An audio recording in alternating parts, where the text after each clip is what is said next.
بسم الله الرحمن الرحيم.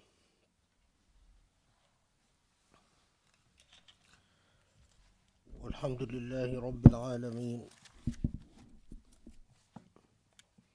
نحمده على نعمة الإسلام وعلى نعمة النفس ونعمة العقل،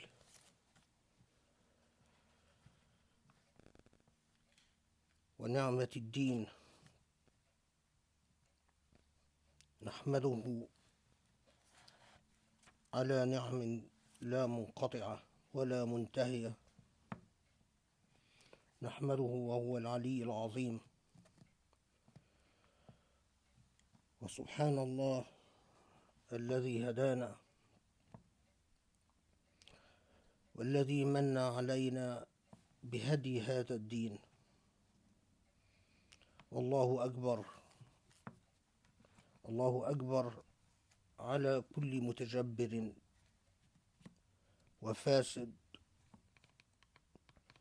وعلى أهل الكفر وطبع الكفر. ونصلي ونسلم ونبارك على محمد النبي الأمين وخاتم النبيين، وعلى من اتبعه، وعلى آله وأصحابه، وعلى من اتبعه بإحسان إلى يوم الدين.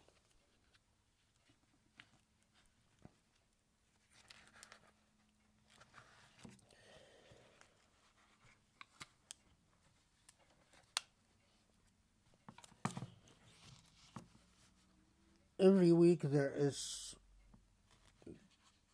so much that passes by the Muslim world, so much that takes place in the Muslim world, so much that takes place in what is supposed to be a single ummah, that is bonded by faith and bonded by a deep sense of compassion and empathy for one another, unbonded by a common cause and a common purpose. The Ummah that collectively embodies and represents Islam on this earth.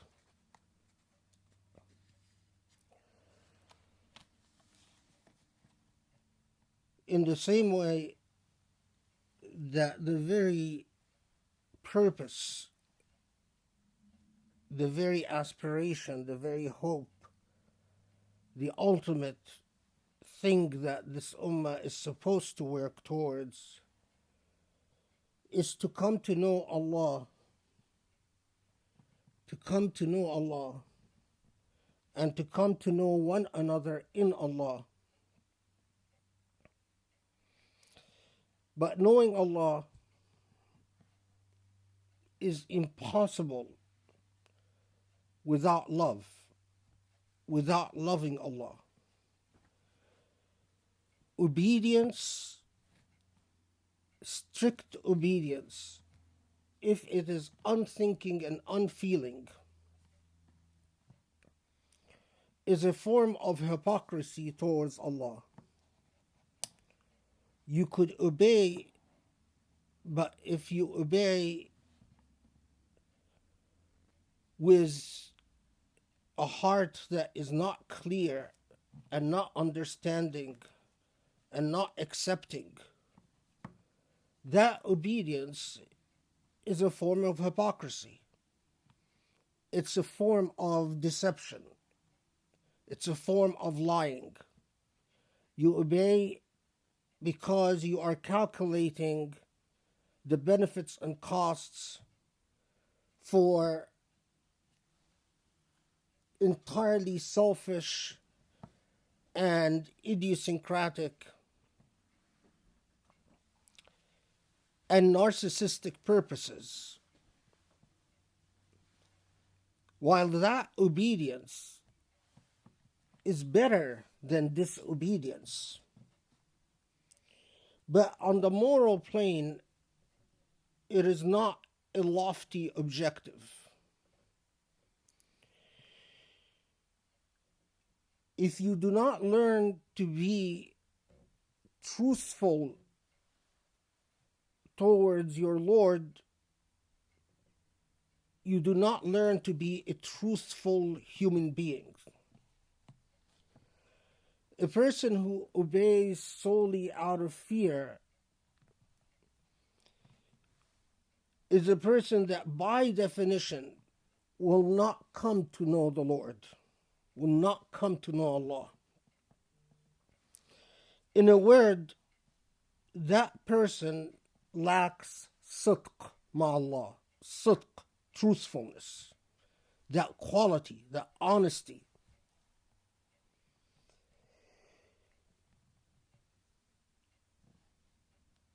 To have that relationship, you must commit yourself first to transparency and honesty about your relationship with Allah. And to commit oneself to transparency and honesty in one's relationship with Allah is to commit yourself to something other than simple, blind, unthinking, unfeeling obedience. As an ummah, that is supposed to be our aspiration. And if we are diligently working towards that aspiration, sincerity and honesty and truthfulness in our journey towards the Lord, in our aspiring and reaching out to not just obeying but pleasing God, Arda'illah,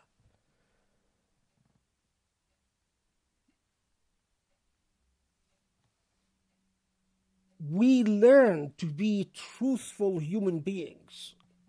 And if we are truthful human beings, the bonds between the ummah itself grows and becomes sincere and truthful bonds. It becomes an ummah that is accustomed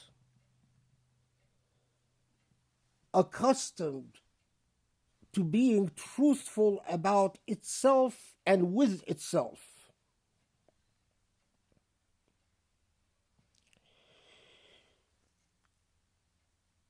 So much happens every week that affects our ummah. And yet, when you look at the discourses of this ummah, at what this ummah is talking about, you do not get a sense of that transparency and truthfulness at all. In fact, it seems like the ummah is in a state of cognitive dissonance, a state of collective denial. Whatever happens, happens, and yet what the representatives of this ummah continue talking about does not show a real engagement either with themselves, with others, or indeed with God.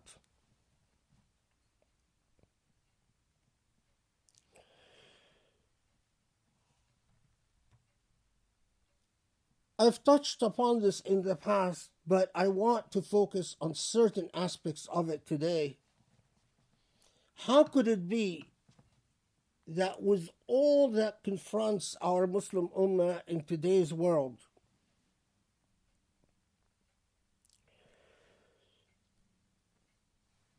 you go from one Jum'ah after another, and you find that the Khatibs at Jum'ah speak of nothing that connects to the real living life which we exist in.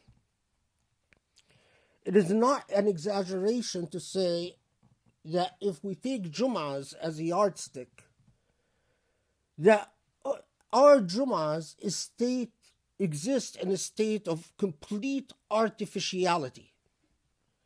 Artificial in the sense that we talk about abstract ideas without any attempt to relate the abstract ideas to our practical lives.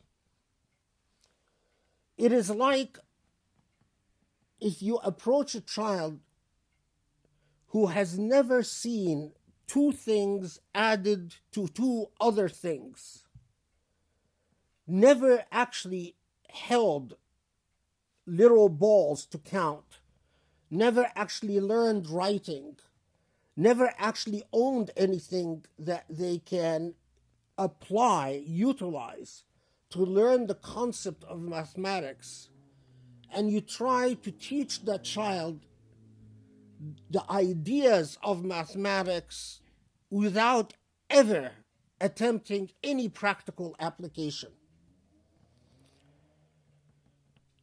Regardless of how much mathematics that child learns, without the mind that exercises, because it's an intellectual exercise, without the mind's ability to engage in the intellectual exercise of conceptualizing the practical effects of mathematics, that child can never learn mathematics. The way we handle our discourses in the Muslim Ummah is very much like that. We could talk about taqwa, but no one attempts to actually demonstrate what the practical effects of taqwa, either in one's relationship with God could be, or in our practical life, lived life could be.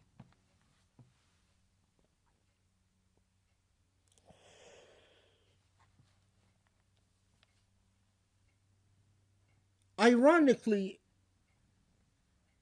in the state of artificiality that has become like a viral infection that plagues our Jum'ahs and our discourses,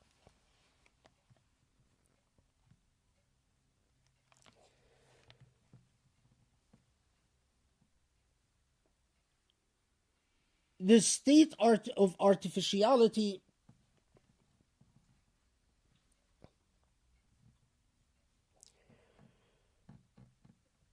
and I've mentioned this in the past, which is completely the antithesis and the opposite of the Sunnah of the Prophet ﷺ, in the way that the Prophet ﷺ applied the practice of Jum'ah.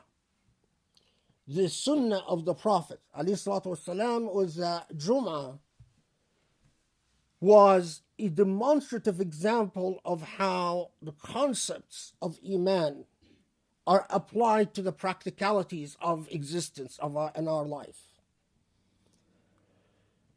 But all of those people who speak about Hadith and Sunnah and so on make no effort to follow the Sunnah of the Prophet ﷺ. Ironically, one of the most often quoted Quranic passages that teaches Muslims the artificiality of religion, and indeed the artificiality of in their entire existence. One of the most often quoted Quranic passages that teaches Muslims the lack of self-determination, self-determination is a very critical concept, because you cannot engage in self-determination without truthfulness with yourself, about yourself, and truthfulness with others, and truthfulness indeed with Allah subhanahu wa ta'ala. One of the most often quoted Quranic verses that disempowers Muslims and robs them of their sense of self-determination, that basically tells them the way you practice your faith should be subservient to those in power, in charge of you. And therefore, those in charge of you should decide all material things that affect your life. And your job is to simply do rituals without ever trying to turn these rituals into means of empowerment that determines the course of your fate towards yourself, your fate towards others, and your fate towards Allah. That this autonomy, self-determinative autonomy, ought to be left to those in power, not to you. The irony is that these Quranic verses are in Surah An-Nisa.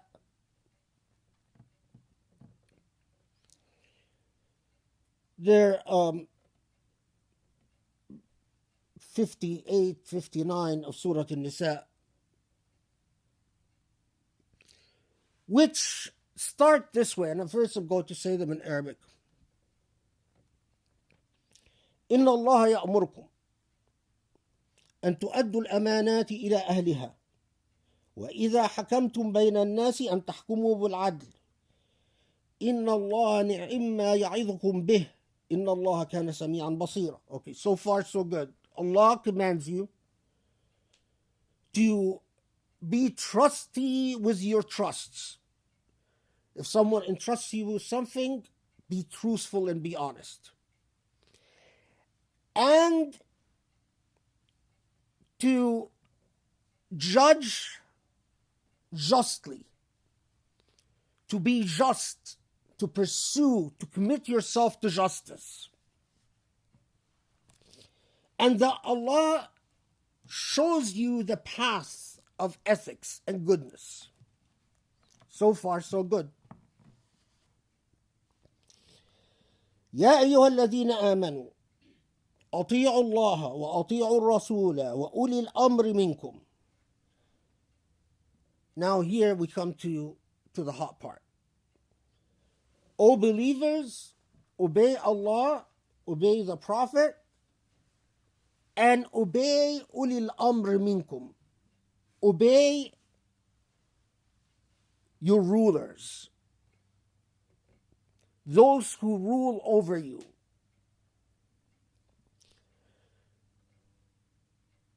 Hardly a week goes by without hearing these verses, not the penultimate verses that say rule by justice or commit yourself to justice, but no, not these penultimate verses, but rather the verses that say obey God and obey the Prophet and obey the rulers. And time and again, whether we are dealing with Trump and his new Muslim ban, or we're dealing with the rise of the right-wing party in England, or we're dealing with Haftar in Libya, or we're dealing with Sisi in Egypt, or we're dealing with MBZ in the Emirates, or we're dealing with MBS in Saudi, or we're dealing with any context you can imagine. You hear our glorified imams tell you, brother, sister, Allah said, obey Allah, obey the Prophet, obey the rulers. Now, the implication here is that obedience to Allah is the obedience to the rulers, rather, is the equivalent or equal to obeying Allah and the Prophet. So indeed, when you say, wait, what is going on in the Holy Lands? How could it be that the Hijaz, the land of the Prophet ﷺ, has so-called halal bars opened all over the Hijaz, has the likes of Mariah Carey and company and similar dancing and singing, and not the music is not what's wrong. The type of immodest, highly sexualized dancing and singing take place in the lands of Hijaz. How could it be that we have Emirati officers and military torture and rape and maim human beings in Yemen, and when the international court commences an investigation and demands and calls certain people war criminals, and they demand that they be tried as war criminals, the rulers of the Emirates say, we don't want a discussion of this issue, and our imams come and say, oh, obey your rulers. Obey Allah, the Prophet, and the rulers. Don't ask questions. Don't talk about it in khutbahs. Don't raise issues about what Saudi does in the Hijaz. Whatever Saudi does in the Hijaz, the Uli al-Amr have, if you say why in Egypt is the Egyptian government destroying mosques, they've destroyed 2,000 mosques, built 500 churches. How could the Egyptian government destroy the homes of people in Sinai, displace the inhabitants of Sinai? You get the same response, brother, obey Allah, the Prophet, and the rulers. Well, I am here today now in what could be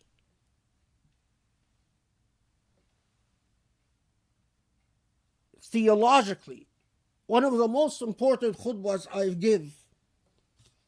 I'm here to tell you that understanding of this Quranic passage is a complete and total corruption of Allah's revelation.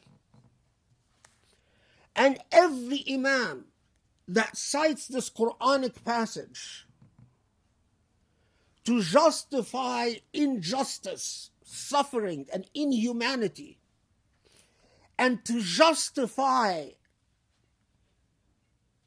narcissism and self-interest and the destruction and the deconstruction of the Muslim Ummah, or the unpacking of the Muslim Ummah, is a corruption. First, before anything else, just complete the verses to all these imams. يا أيها الذين آمنوا أطيعوا الله وأطيعوا الرسول وأولي الأمر منكم فإن تنازعتم في شيء فردوه إلى الله والرسول إن كنتم تؤمنون بالله واليوم الآخر ذلك خير وأحسن تأويلا. So first, yes, it tells you obey. Obey Allah, obey the Prophet, and Uli al-Amr, and we'll come to Uli al-Amr.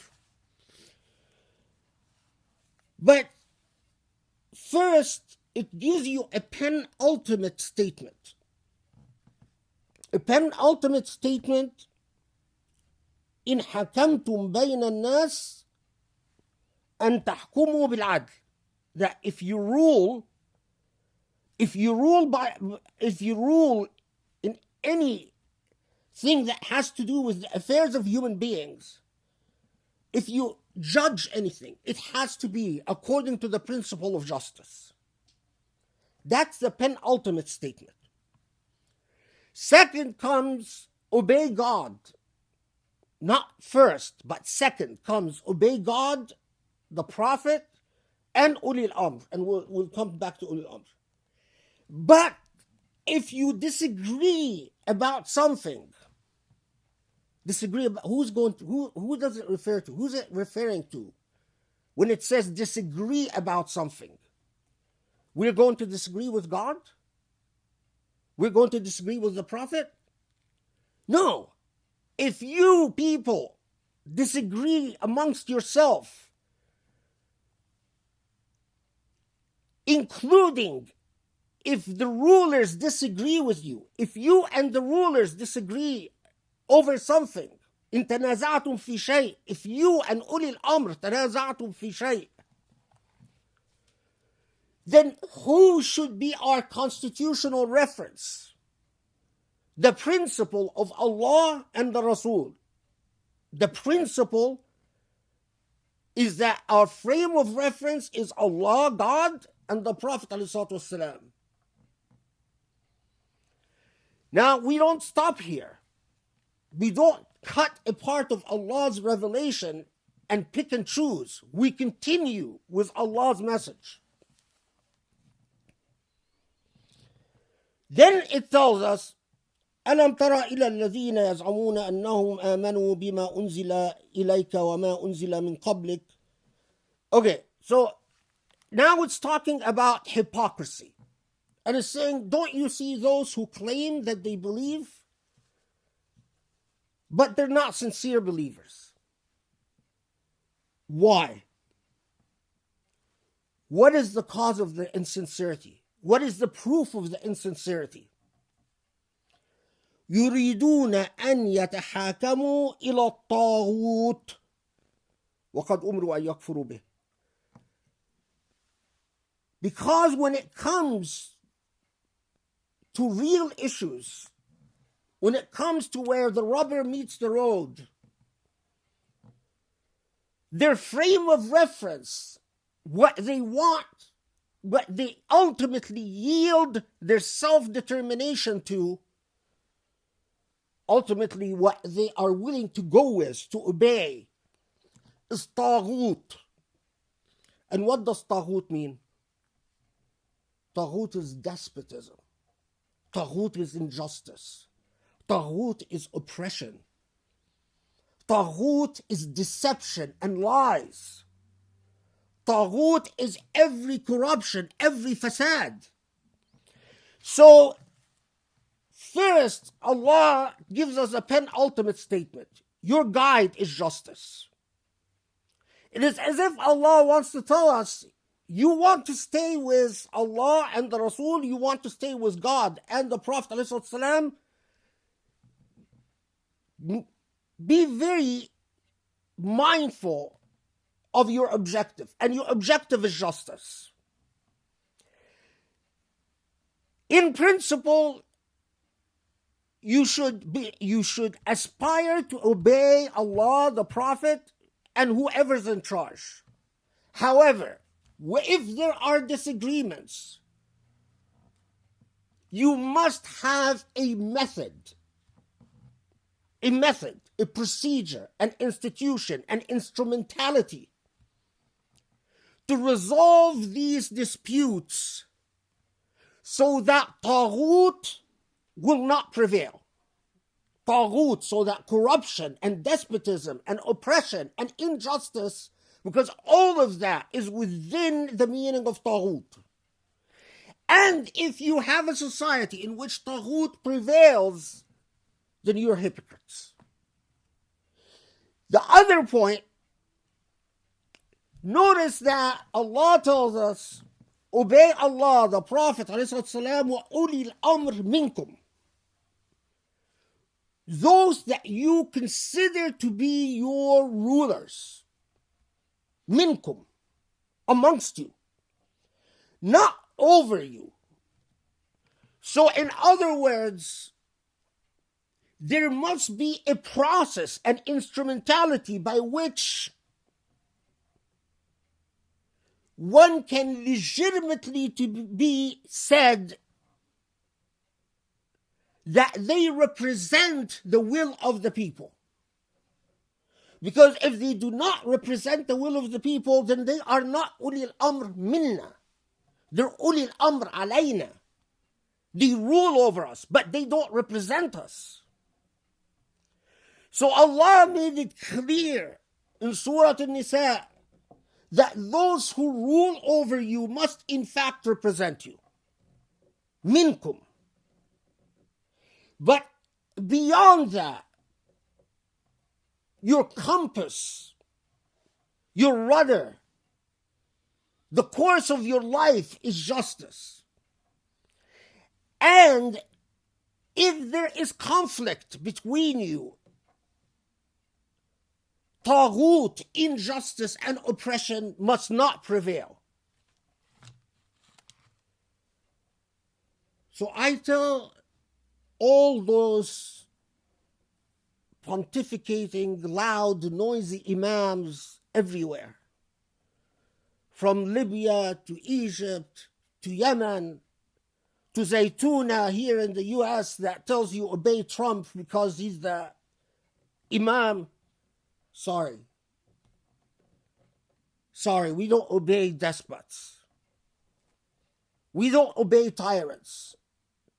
You don't understand Allah's book and Allah's command.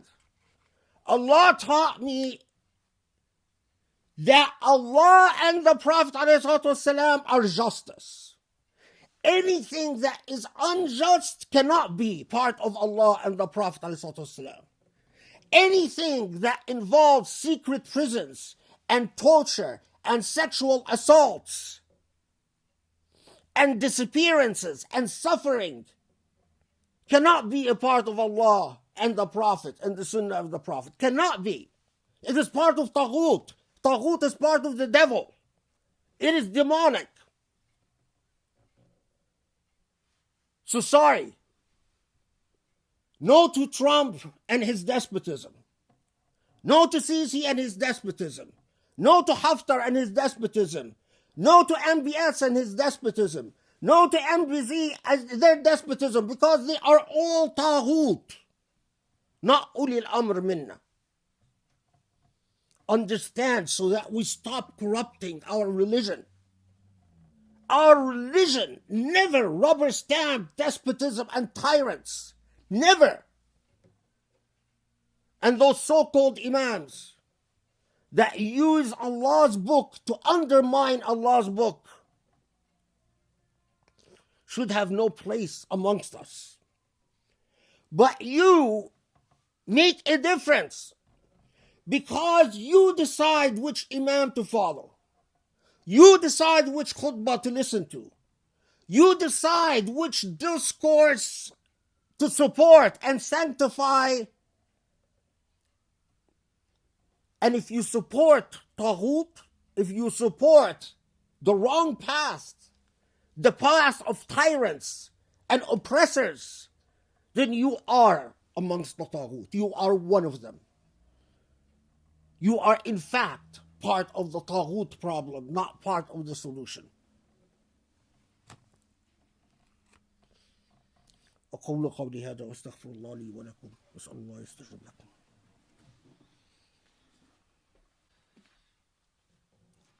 بسم الله الرحمن الرحيم والحمد لله رب العالمين والصلاة والسلام على محمد وعلى آله وأصحابه ومن تبعه بإحسان إلى يوم الدين. So many issues confront our Muslim Ummah. Taghut the law of tyrants and the law of despotism and the law of suffering and oppression and blind obedience, because blind obedience is taghut. You want to fight taghut? Thinking, loving obedience is your path. I will obey, but I must understand. I will obey, but I must love. If you don't earn my respect and you don't earn my understanding and you don't earn my love, I will not obey. That's how you resist taghut. That's how you raise your children to be proud Muslims. To say in our Islam, we don't talk about mysteries, the mysteries of the Trinity. We don't talk about racial affiliations and tribal loyalty. We talk about enlightenment, understanding, love. That's what we talk about. Look at the nature of our religion. We all know about the coronavirus and the affliction that has hit the world. Subhanallah, need I remind you that this is the religion that 1400 years ago, the Prophet ﷺ said, if you are in a place, in a town, in a city, and the place becomes afflicted by the plague, neither enter nor leave. Neither enter nor leave. In other words, quarantine. You don't leave the town and you don't enter the town. Of course, it is not remarkable in our day and age, but it is remarkable that this is the Prophet ﷺ teaching the procedure for quarantine 1400 years ago. And when the Prophet ﷺ was asked, but if we stay in the city, we might die. And he taught, his response was, yes, you might die. But then you are sacrificing yourself for the good of others and you die a martyr.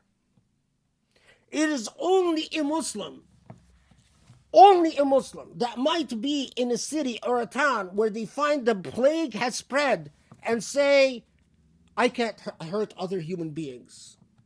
I can't put myself ahead of others and run away and sneak out of the city and spread the infection.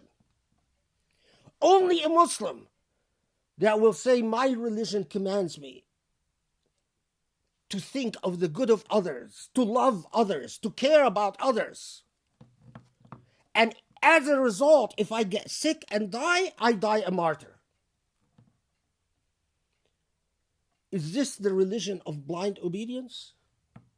Is this the religion of idiocy and ignorance and taghut? A religion that taught the ethics of humanity before philosophical ethics matured to what it claims to be today.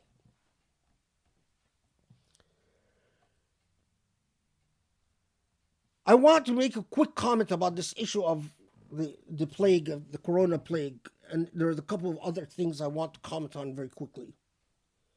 So, there's this whole issue that you find people talking about, is it a punishment from God or not a punishment from God?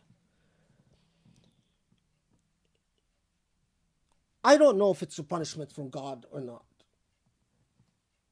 But what I know, that Allah teaches us that whatever afflicts people, as Allah says, وَلَقَدْ أَرْسَلْنَا إِلَىٰ أُمَمٍ مِّن قَبْلِكَ فَأَخَذْنَاهُمْ بِالْبَأْسَاءِ وَالضَّرَّاءِ لَعَلَّهُمْ يَتَضَرَّعُونَ, that whatever hardship afflicts people, it is an opportunity for these people to reflect upon their own faults and their own failures, and perhaps work to improve themselves. So I hope that the Chinese use the opportunity, and the rest of the world use the opportunity to think carefully about the immorality of eating and mistreating animals the way they are mistreated. If you ever seen the Chinese markets and the way they treat chickens and pigs and ducks, it is unbelievable cruelty. And this cruelty, when an animal is terrified before the animal dies, there are certain chemicals released in the body of the animal because of that terror that effectively poisons the blood. And as Muslims, Allah has forbade us from eating terrified animals, mistreated animals, tortured animals. And Allah forbade us from eating animals that have fangs, like bats. You hope that this is an opportunity for people to reflect upon the fact that they are not entitled to mistreat God's creatures under the excuse. Now, leave alone things that are completely repulsive, like eating dogs, which is taghut in itself. You're eating thinking, feeling, fully developed animals that Allah did not create for human consumption. Moreover, and one cannot forget that right before this plague, I was among those who are calling upon world governments and various companies to boycott China because of what China is doing to Muslims, to boycott Chinese products because of what the Chinese government is doing to Muslims in East Turkestan. And subhanAllah, this plague comes, and all the companies that we were asking to institute a boycott terminated their trade with China. The financial losses upon China are much greater than anything we imagined could take place because of a boycott. لَعَلَّهُمْ يَتَضَرَّعُونَ. It's an opportunity to reflect and ponder whether punishment or not punishment, that's not my business. But it is an opportunity to grow, to improve, to fix past sins and past mistakes. And the same applies to all of us as human beings. Whenever al-ba'sa wal-dharra, hardship and suffering afflicts us, it's either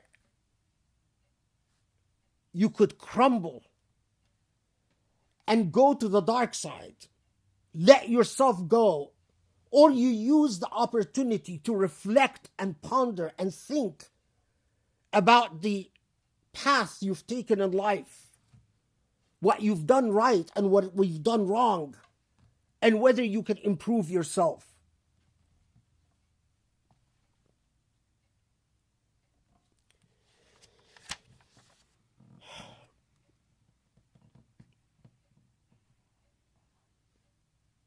So many issues, so I'm going to have to pick. I would be very remiss if I didn't focus on an issue that keeps popping up but has reached unbearable levels Recently, there was a documentary in Al Jazeera about the 1979 siege of Mecca. For those who don't know, briefly, there was a man called Rahimin or something like that. The name doesn't matter. That group believed that in the Mahdi al-Muntazir, in the awaiting Messiah, and they occupied Mecca, took hostages in Mecca, and according to the Saudi government, after 2 weeks, the Saudi government stormed the Haram and defeated the rebels, and eventually they arrested about 60 people and they executed them. What we learn from a documentary shown in Al Jazeera is that, in fact, it wasn't the Saudi army that undid the siege of Mecca, that defeated the siege of Mecca, but it was the Saudi army with the help of French special forces.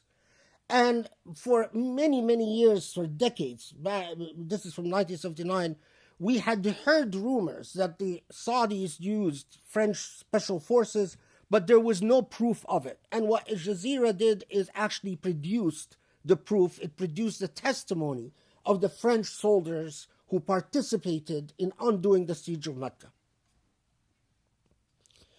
The part that alarmed me the most and made me think of a taghut and the nature of a taghut is, at the time, Saudi Arabia said 300 people were killed. That included the rebels who instituted the siege, and included the pilgrims that might have died in the siege, who were taken as hostages by the rebels.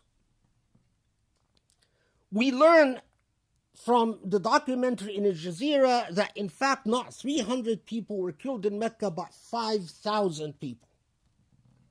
So I started calling Saudi friends who are in the know and asked them, is it true that 5,000 people were killed?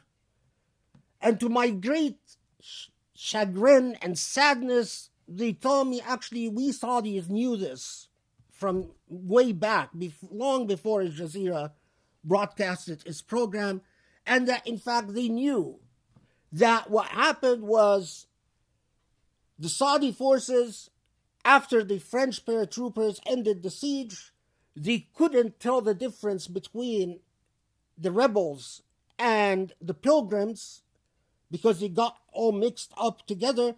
So as the people were trying to run out of the Haram, the Saudi forces started shooting everyone and executing everyone, to the point that the French paratroopers started begging them to stop the bloodshed, and that they executed about 5,000 people right there in the Haram.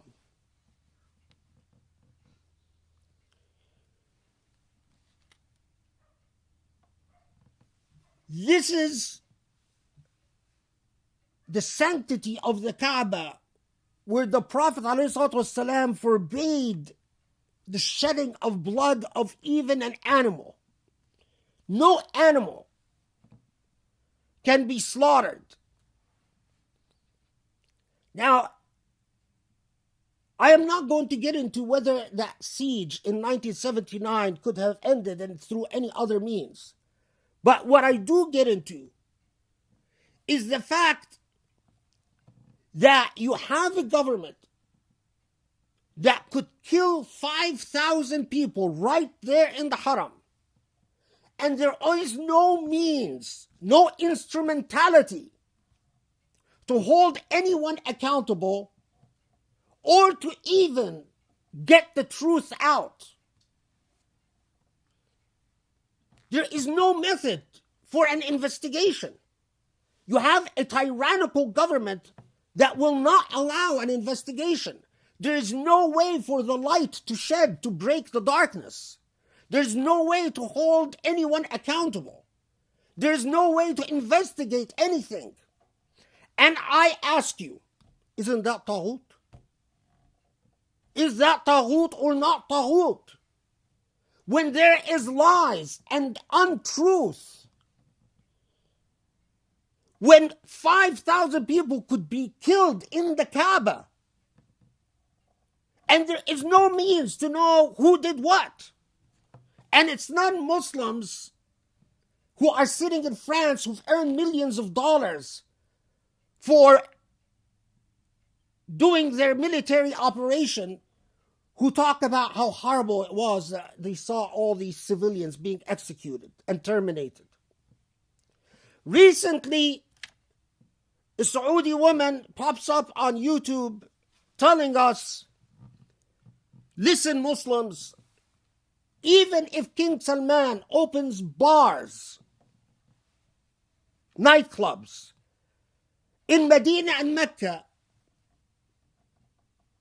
you shut up and don't say a word, and the only thing you're entitled to is to go into the Kaaba, do your pilgrimage, go out, but you can't even say a word about whether King Salman opens nightclubs or bars in Mecca and Medina, or hey, why stop there? Or opens strip clubs, or opens pornography places. In other words, it's none of your business. Because King Salman is Uli al-Amr, and Uli al-Amr is owed obedience, and you all shut up. It's not our religion. I don't know what religion that is, but it is not our religion. When 5,000 people are slaughtered and you are told it's none of your business, shut up. When people are tortured in Yemen and you are told, and raped in secret prisons by Saudis and Emiratis, and you're told, shut up. When people are bombed in Libya and Yemen and murdered and Syria, and you're told it's none of your business, shut up. When people are massacred in Rab'a in Egypt and you're told it's none of your business, shut up. When the Muslim ban is expanded to include many more Muslim countries and you're told, focus on your prayer and your salah and your psalm, it's none of your business, shut up. Is this taghut or not taghut? Does this make you learn to be a liar and a hypocrite? Or doesn't it teach you to be a liar and a hypocrite? Our Islam is about justice. Anyone that confronts injustice by talking about La La Land, when there's injustice and they're talking about wudu and nawafil and tahara, know that they are a hypocrite and a part of Taghut, because they upheld Taghut through their silence. And as the Prophet ﷺ taught us, الساكت على الحق شيطان أخرس, someone who is silent before injustice is a muted devil. Is a muted devil. I want to be very clear. I heard, Allah yarhamu, the late Khashoggi once said in a famous interview he did, if we Muslims stop caring about what happens in Jerusalem, we will also stop caring about what happens in Medina and Mecca. If we Muslims forsake Jerusalem, we Muslims also will forsake Medina and Mecca. What he was talking about is the principle of whether a human being cares about morality and ethics or injustice or not. As we speak today, Saudi is arresting Palestinians. Why? Because these Palestinians have relatives in Gaza, and these relatives have other relatives that have been arrested by Israelis and thrown into prison. And the Palestinians in Saudi Arabia send financial assistance to their families in Gaza. So what does Saudi Arabia do? It arrests these Palestinians, this just happened this week, and charge them with criminal offenses. Because they're sending money to their families in Gaza, Saudi Arabia charged them as terrorists. And when our reaction, Jerusalem is gone, Palestinians are thrown into prison, scholars, brilliant young minds like Ahmed Sabah, who I talked about last Jum'ah, is still in prison in Egypt. Why? Because he dared to criticize Christianity. When a Muslim, even in a Muslim country, cannot do a scholarly comparison, a comparative study, scholarly comparative study of religions, without being thrown in prison. And our collective reaction as Muslims in our Jum'ahs is to talk about tahara and taqwa and som, then that is taghut. That is taghut. That is the embodiment of taghut.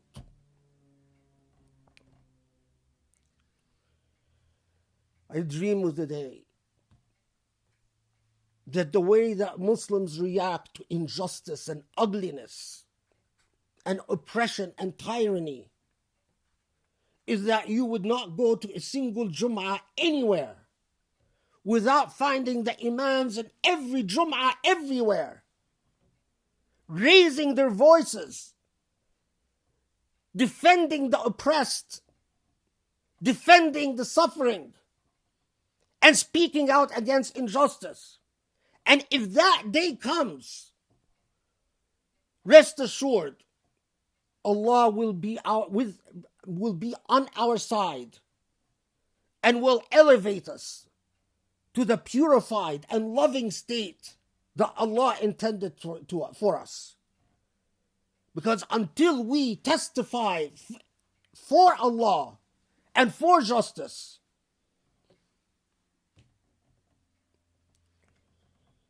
we will remain orphaned the way we are. اللهم اعف عنا اللهم اغفر لنا اللهم اهدنا واصلح حالنا يا رب العالمين اللهم ارفع مقتك وغضبك عن أمة الإسلام يا رب العالمين وهدنا لأقرب من هذا رشدا. Allah, grant us your favor and your peace and your blessings. Allah, teach us your love and implant our heart with your compassion and mercy so that we have empathy and love for all. Allah, grant us understanding and enlightenment and let your light shine in our hearts and our souls. Ya Rabbal Alameen. Wa aqim as-salah.